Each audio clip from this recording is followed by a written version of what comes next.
Comment s'est déroulée la dernière journée du procès de cette policière de Val-d'Or accusée d'agression sexuelle et que nous réserve le 28e Téléthon de la ressource pour personnes handicapées? Voilà les questions qu'on s'est posées pour vous.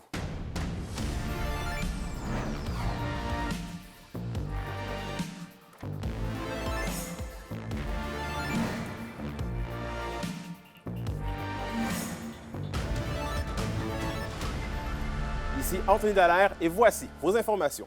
On débute le bulletin au Palais de justice de Val-d'Or. Le procès accusant d'agression sexuelle Mélina Côté, une policière de Val-d'Or, s'est poursuivi aujourd'hui. Félix Blaquière nous résume la journée. L'audience a commencé avec le juge Jean-Pierre Gervais qui a permis des discussions Snapchat échangées entre Mme Côté et la plaignante d'être déposées comme pièce de preuve. L'interrogatoire de l'accusée, Mme Côté, a par la suite débuté. Ses souvenirs sont sensiblement les mêmes que la plaignante quant au moment de leur rencontre et à la nature amicale de leur relation, ainsi que sur le début de la soirée du 23 juin 2020, précédant les faits avancés. Et c'est lorsque les questions se sont centrées sur le moment où les deux femmes se seraient retrouvées au sous-sol le soir des faits allégués que la version de Mme Côté diffère drastiquement de celle de la plaignante. Elle nie fermement qu'elle se serait dévêtue devant la plaignante et qu'elle lui aurait dit à ce moment-là qu'elle l'aimait, contrairement à ce qu'avance la présumée victime. Mme Côté a aussi affirmé que peu de temps après s'être couchée, elle se serait endormie pour se réveiller seulement que le lendemain matin, contredisant ainsi la version de la plaignante, voulant qu'elle l'aurait agressée de manière répétée avant de s'endormir. Leur relation dans les jours et les semaines qui ont suivi a été en dents de scie. Elle raconte qu'au fil des semaines, la version de la plaignante évoluait et que selon elle, ça ne tenait pas debout et que selon elle encore, la version de la plaignante n'est pas vraie. Et ultimement, Mme Côté estime que les événements avancés par la plaignante avaient pour but de la manipuler. Le contre-interrogatoire de Mme Côté par Maître Poirier-Côté à la poursuite s'est déroulé tout au long de l'après-midi et les audiences doivent reprendre, en théorie, le 25 février prochain. Félix Blaquière, RNC Nouvelles, Val-d'Or. Au culturel, le 28e Téléthon de la ressource pour personnes handicapées est sur sa ligne de départ. Et Justine, l'organisation se dit prête pour ce rendez-vous annuel. Ah oui, Anthony, là, ça fait plusieurs jours que toute l'équipe est au Théâtre du Cuivre. Ils préparent le Téléthon et ça va être toute qu'une édition. Là. Et cet après-midi, j'ai rencontré le directeur général de la ressource, M. Rémi Maillot. Et voici là, comment il se sent par rapport à ce 28e Téléthon. On est au Théâtre du Cuivre. Les préparatifs du 28e Téléthon de la ressource avancent de plus en plus. Et là, je suis avec la belle équipe qui vont nous faire ça ce dimanche. Rémi, qu'est-ce qui nous attend pour le 28e Téléthon? Oh, ben des belles surprises. Je suis entouré de mes amis qui vont travailler fort au Téléthon là, le dimanche prochain.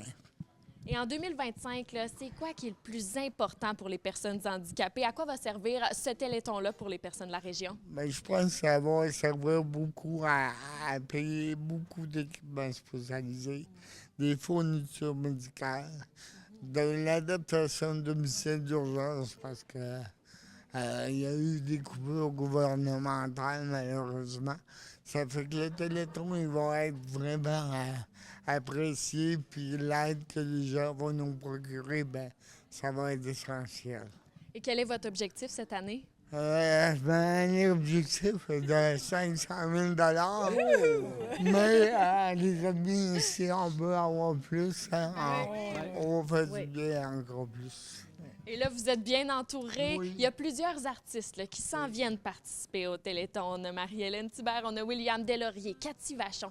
Comment ça vous fait sentir que tout ce beau monde-là sont là pour votre cause ce dimanche? Ben, c'est des gens de cœur qui aiment le monde. C'est vraiment des bons humains. Des habitués. Puis c'est le fun de se sentir appuyé parce que vous savez qu'un Téléthon, ça se fait pas tout seul. Ça se fait avec des artistes, des musiciens, mais aussi un paquet de bénévoles qui travaillent sur le terrain, là, qui vont travailler toute la fin de semaine, en fin de compte, pour nous ramasser le plus de sous possible. Et vous, comment vous vous sentez là, de participer à cet événement-là?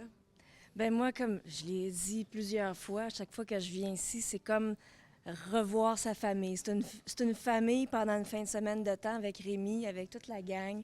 Isabelle, Yves, Gate aussi. On l'a fait il y a longtemps, tous ensemble. On était dans la même année encore. Donc, ça va être juste des belles retrouvailles, puis un beau spectacle aussi. Il faut venir en salle. On veut voir du monde ici. C'est gratuit, hein? Oui, L'entrée est gratuite, venez-vous-en, puis il y a de la place en masse. Puis les personnes handicapées vont venir en train des quatre coins de la région. Ça fait que c'est le fête en même temps. C'est leur moment privilégié où on dit, ben, oui, avoir un handicap ou des limitations, c'est peut-être pas drôle, mais ça peut être magique le temps d'une journée. Alors, Anthony, je vous rappelle que le 28e Téléthon de la ressource pour personnes handicapées en Abitibi-Témiscamingue a lieu ce dimanche. C'est de 16h à 20h, à 22h au Théâtre du Cuivre de Rouyn-Noranda pour assister au Téléthon en direct. Sinon, là, vous pouvez l'écouter dans le confort de la maison parce qu'il va être diffusé sur les ondes de nouveau à Abitibi-Témiscamingue. C'est donc un rendez-vous. Merci beaucoup, Justine.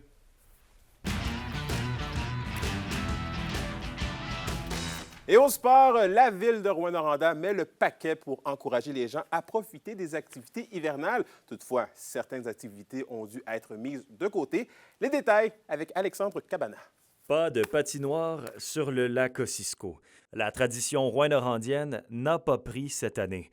La ville estime que le temps doux du temps des fêtes a joué dans la balance. Puis les 2 dernières années, il était ouvert. On a réussi à ouvrir l'anneau de glace. Mais quand on recule les 7 à 8 dernières années, il n'y a pas beaucoup d'hiver, on a réussi à l'ouvrir. Mais pour ouvrir le lac, ça prend une glace qui est suffisamment épaisse pour embarquer dessus avec de la machinerie. Elle l'est en ce moment, mais elle ne l'était pas en décembre ni début janvier en revenant de la période des fêtes. À ce moment-là, il faut prendre des décisions de quand est-ce qu'on l'ouvre. Parce que c'est sûr que quand on ouvre un lac, nous, c'est beaucoup d'opérations, c'est 2 semaines de travail. Sans pour autant jeter la serviette, la ville concède que patiner sur le lac n'est pas aussi populaire qu'autrefois. Je pense pas qu'on va tirer la plug. Nous, à chaque fois que les conditions sont présentes, on le fait.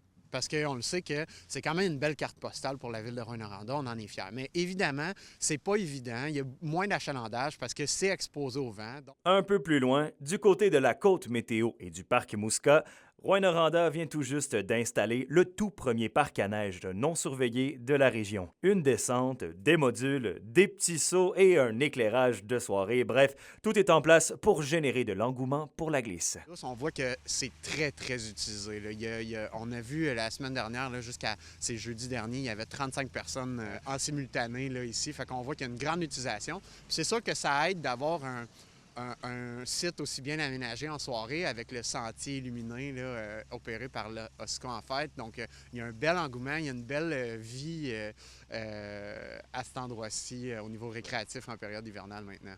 Une grande fête d'inauguration aura lieu samedi le 25 janvier, marquant ainsi l'aboutissement de 3 ans de démarche. Il va y avoir l'aspect protocolaire. On va officiellement ouvrir le parc, coupure de ruban. Il va y avoir ça, il va y avoir de la pizza gratuite distribuée. Dans le fond, on fait vraiment un petit jamboree là, pour ouvrir le snowpark officiellement. L'hiver s'annonce actif à la côte météo. Jeunes et moins jeunes sont invités à essayer cette première en région. Un parc à neige sans surveillance. Alexandre Cabana, RNC Nouvelles, à Rouyn-Noranda.